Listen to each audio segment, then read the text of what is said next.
असुर ने जब देखा यह सेना तो इस प्रकार मारी जा रही है, तब उसे बड़ा क्रोध उत्पन्न हो गया तथा स्वयं भी चंबिका के साथ युद्ध करने चल पड़ा। युद्ध में आग जाकर उसने देवी जी पर बाणों की इस प्रकार वर्षा की जैसे मेघ सुमेरु पर्वत पर जल बरसा रहा हो। तब देवी ने उसके बाणों को खेल खेल में काट दिया। फिर बाणों द्वारा उसके सारथी घोड़ों को मार डाला। फिर झटपट उसका धनुष और ऊंची लहराती ध्वजा काट कर गिरा दी। जब उसका धनुष कट चुका तब अपने बाणों से उसके अंग भी डाले। जिसका सारथी और घोड़े मर चुके थे, हम धनुष भी कट चुका था।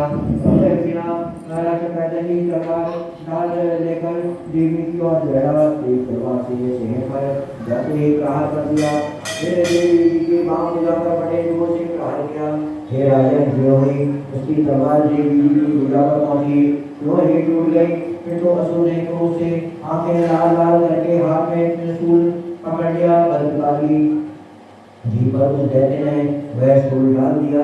वह शूल इस प्रकार चमका जैसे कि आकाश से सूर्यमंडल गिर रहा हो।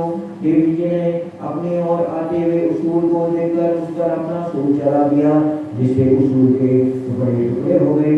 साथ में उस त्रिशूल महादेव के प्राण भी निकल गए।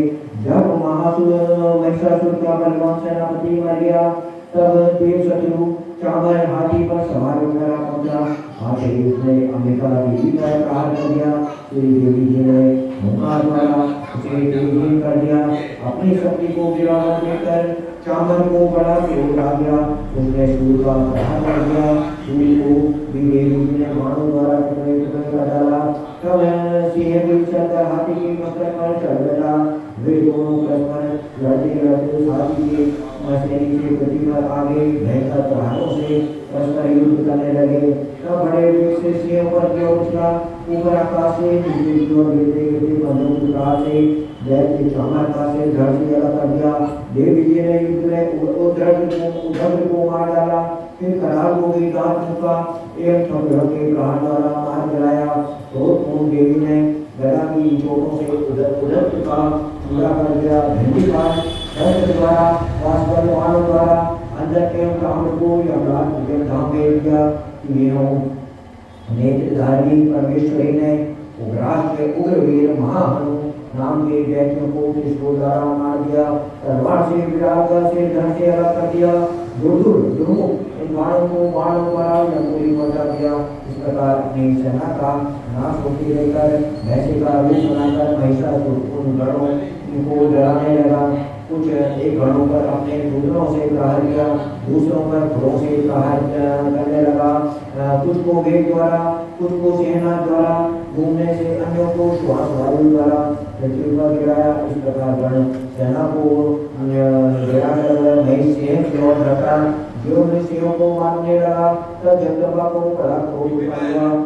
इधर महापराक्रमी महेश भी से पृथ्वी पर को अपने घोड़ों से खोलने लगा और फिर अपने सिंहों से बड़े बड़े ऊंचे ऊंचे पहाड़ उठाकर फेंकने लगा। साथ में बदलना लगा। देव के साथ उसके घूमने पर पृथ्वी शुद्ध होकर फटने लगी। उसने पूंछ से समुद्र पर प्रहार किया, जिससे शुद्ध होकर समुद्र पृथ्वी को चारों ओर डुबाने लगा। उसके श्वासों की कठोर वायु से उड़ते हुए सैकड़ों पर्वत आकाश से गिरने लगे। इस प्रकार क्रोधपूर्ण उस महादेव को अपनी ओर आते देखकर चंडिका उसे मारने के लिए क्रोध में आ गई।